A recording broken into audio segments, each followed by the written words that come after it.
Steve Jobs revolucionou a indústria da tecnologia e ele é tão único quanto o que a Apple trouxe para a humanidade. Ele viveu a vida pensando diferente, como diz o famoso slogan da marca. O mais famoso dos criadores da Apple deixou um verdadeiro legado que jamais vai ser esquecido. E no vídeo de hoje, você vai conhecer mais sobre a sua trajetória e como que ele fez para chegar ao topo e criar uma das empresas mais valiosas do mundo.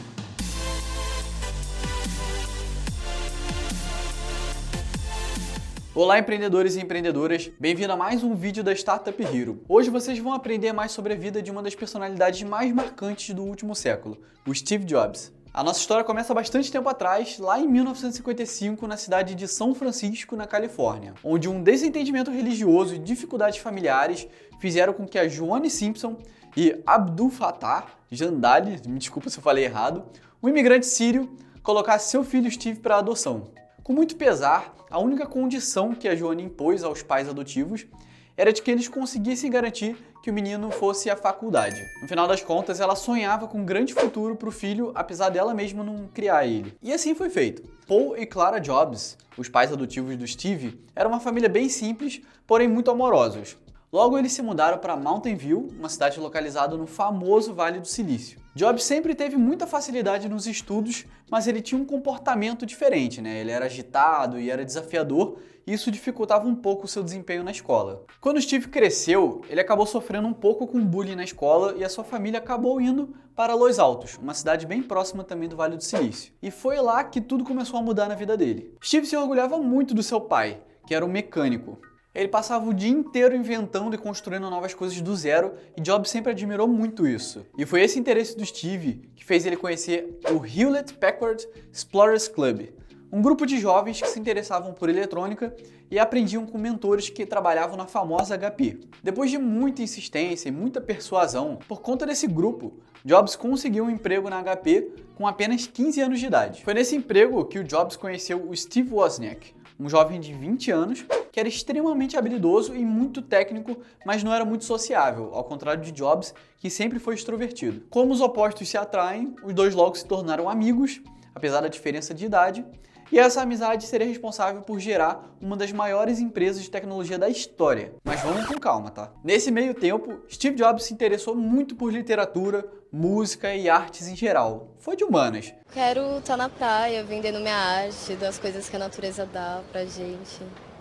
E por isso, aos 17 anos, ele decidiu entrar no Reed College cursando English Major, que seria uma espécie de curso de letras aqui no Brasil. E como já era de se esperar, né, a decisão do jovem Steve não foi das melhores e ele ficou bem perdido quanto ao seu futuro. Após apenas 6 meses, ele trancou a faculdade e começou a buscar o seu próprio caminho. É interessante mencionar que nessa época, Jobs também teve um lado meio hippie, onde ele se utilizava de psicodélicos, como o LSD, para, segundo ele, abrir novas percepções e aprender mais sobre a consciência e a espiritualidade. E foi justamente por esse lado mais espiritual e hippie dele que ele decidiu largar tudo e ir para a Índia em busca de respostas.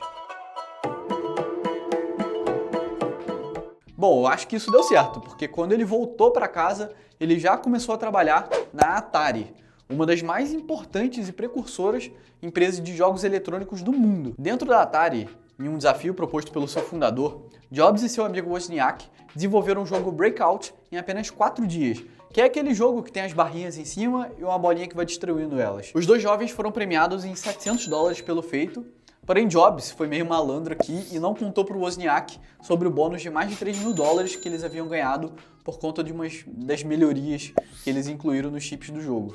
Essa vai ser a minha melhor vigarice.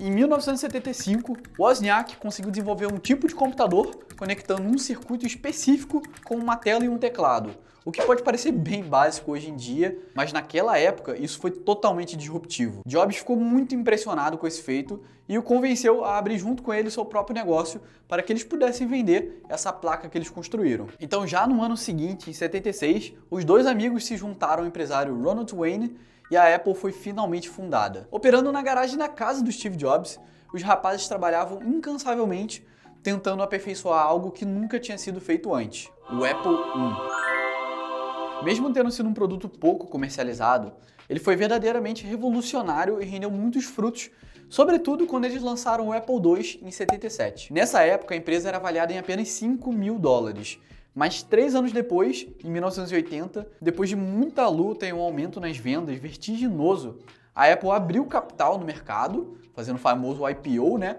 E passou a valer 1,7 bilhão de dólares. A essa altura a empresa já tinha centenas de funcionários e os fundadores já haviam ficado milionários. Com o sucesso e inovação na marca, Jobs começou a aparecer muito na mídia por ser um líder inspirador e muito persuasivo. A sua oratória diferenciada também o destacava. Ele vendia sonhos e trazia uma visão completamente diferente do mundo e da tecnologia que ele estava trazendo. Em 84, um dos lançamentos mais emblemáticos da Apple aconteceu, o famoso Macintosh.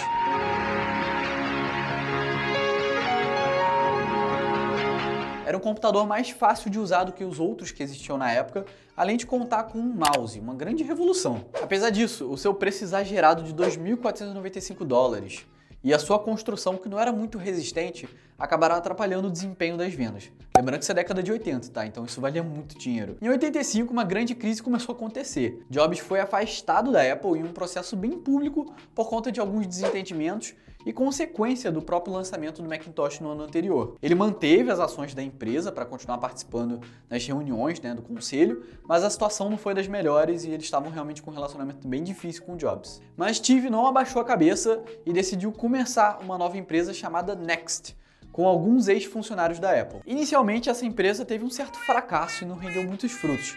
Porém, como Steve Jobs nunca ficava sem um plano B, ele também já estava conversando com outro cara que é bem famoso, o George Lucas. E se você não conhece esse nome, ele é o fundador da Lucasfilms, a produtora de efeitos especiais responsável pela realização de vários clássicos do cinema, como a saga do Star Wars. Jobs se interessou justamente pela divisão de computadores da empresa, a Pixar, e pagou cerca de 10 milhões de dólares por 70% de equity, 70% de participação na empresa. Logo, a Pixar se tornou uma referência em animação e em 1995 lançou o filme Toy Story, um dos maiores sucessos da história do cinema, que arrecadou mais de 300 milhões em bilheteria. Assim, quando eles fizeram seu IPO, né, sua oferta pública na bolsa, as ações de Jobs passaram a valer mais ou menos 1,2 bilhão de dólares. Inclusive, a gente pode até dizer que o Jobs ficou rico de verdade com a Pixar, vendendo ela depois por 7 bilhões para a Disney e não com a Apple, ao contrário do que muita gente pensa. Agora, voltando para o que aconteceu com a Apple nesse meio tempo.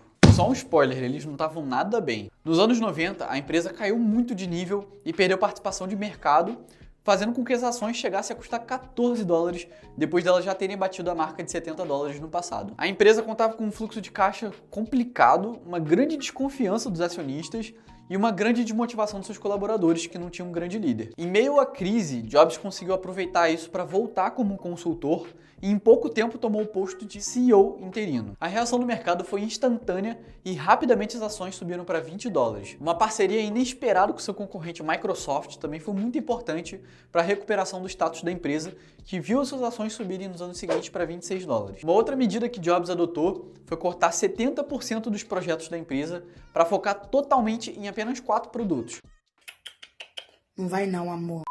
Isso infelizmente gerou, né, uma onda de demissões de 3 mil pessoas na época. No entanto, trouxe ótimos resultados para a Apple, que saiu de um prejuízo de 1,4 bilhão em 97 para um lucro de 300 milhões no ano seguinte. Já em 98, a Apple lançou o iMac, um computador com acesso à internet e com um design diferente que permitia os usuários verem dentro do computador. Com o famoso slogan Think Different, a Apple queria mostrar que não segue as tendências e que ela mesma cria as tendências de mercado.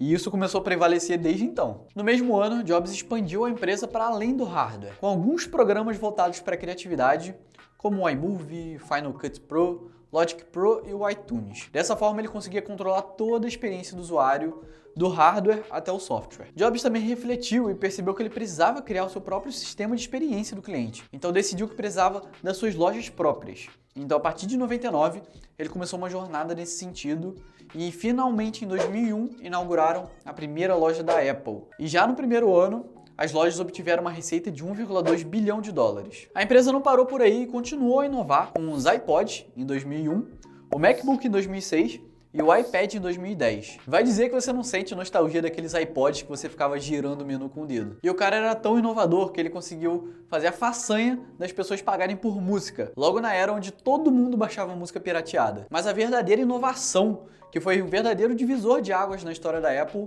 foi em 2007. Nesse ano, a Apple lançou o iPhone, um dispositivo revolucionário que mudou a indústria de celulares para sempre. A Apple que Jobs criou e que até hoje honra sua memória, é hoje a empresa mais valiosa do mundo e segue filosofias e estratégias que ele criou de forma que tornasse verdadeiros diferenciais, que apesar de serem complexos de você se obter, de você colocar na sua empresa, podem gerar verdadeiros insights para empreendedores dos dias de hoje. Vou destacar aqui 4 grandes diferenciais que fazem a Apple ser o que ela é hoje em dia. O primeiro é o ecossistema integrado que eles criaram. Os seus dispositivos, como o iPhone, o iPad, Mac e o Apple Watch, trabalham harmoniosamente juntos, e isso proporciona uma experiência consistente e conveniente para os usuários, que podem compartilhar dados, podem usar aplicativos, os serviços que ela fornece entre os dispositivos de forma totalmente fluida. E isso faz com que exista um maior apelo para comprar outros dispositivos da marca e que evita que você migre, por exemplo, de um Mac para um PC. Uma consequência disso, que impacta as finanças da empresa, é que o LTV da empresa acaba aumentando, que é uma métrica de marketing que calcula qual é o valor de um cliente ao longo do tempo. O segundo ponto é o design e a usabilidade. Desde a aparência elegante até a interface intuitiva, a empresa se esforça para oferecer uma experiência agradável para os seus usuários, facilitando a adoção e a fidelidade à marca. Até mesmo nas lojas e nas caixas de seus produtos, você percebe um design que é elegante, que é minimalista, assim como o seu hardware e o seu software. Existem boatos de que até os parafusos internos do iPhone e dos seus computadores têm ali um alinhamento, Parece que o Steve Jobs tinha realmente um toque e fazia ficar tudo perfeito, até a parte que o usuário não conseguia ver. O terceiro ponto é a estratégia de marketing da empresa. A empresa é simplesmente a melhor em criar expectativa e antecipação em seus lançamentos. Jobs e posteriormente a Apple por si só são mestres em storytelling e sempre fazem apresentações impecáveis sobre seus novos produtos. Isso faz com que a empresa tenha uma verdadeira legião de fãs e defensores da marca, o que também permite que a empresa lance produtos com um preço premium e favoreça as margens da empresa. Isso nos faz chegar no quarto diferencial, produtos de alto valor. Com um produto bom e todos esses diferenciais que ela criou, a Apple finaliza com chave de ouro, tendo produtos com preço premium.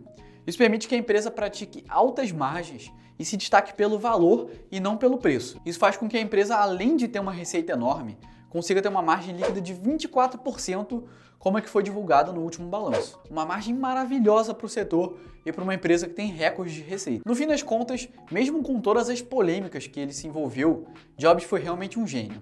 Infelizmente, ele não conseguiu escapar de um câncer que o acometeu em 2003 e ele faleceu em 2011, aos 56 anos, após uma longa batalha contra a doença. Mas o legado deixado por Jobs é eterno. Ele é uma grande fonte de inspiração e um exemplo de sucesso porque viu algo que ninguém mais viu: a união entre determinação, conhecimento e inspiração. Ele foi capaz de perceber o que as pessoas sonham em ser e em ter, e ele vendeu sonhos em uma identidade buscada por milhões de pessoas hoje em dia. Tanto para o marketing quanto para o empreendedorismo, desenvolvimento pessoal e tecnologia, ele foi um dos grandes nomes do último século. Ele fez o mundo acreditar que ter produtos da Apple não era apenas sobre funcionalidade, era sobre disrupção, sobre criatividade, sobre inovação. Então vamos encerrar esse vídeo com uma pergunta: será que a gente ainda vai ter mais algum Steve Jobs nos próximos anos? Quem seria esse candidato para o cargo? Será que o Elon Musk estaria chegando aos seus pés? Seja ou não o caso, nós já fizemos um vídeo sobre ele aqui no canal também, então eu vou pedir para a Gabi, nossa editora, deixar aqui no card uma indicação. Bom, o que vocês acharam dessa história do Jobs? Deixe aqui nos comentários o que acham dele, os seus feitos e a sua personalidade. Esse foi um vídeo um pouco mais longo e diferente do que a gente está acostumado a fazer, porque a gente está testando esse modelo e esperando que vocês tenham curtido. Então não se esquece de deixar o like, se inscrever aqui no nosso canal para assistir mais vídeos como esse e deixar o seu comentário. Eu sou Leonardo Machado e a gente se vê no próximo vídeo.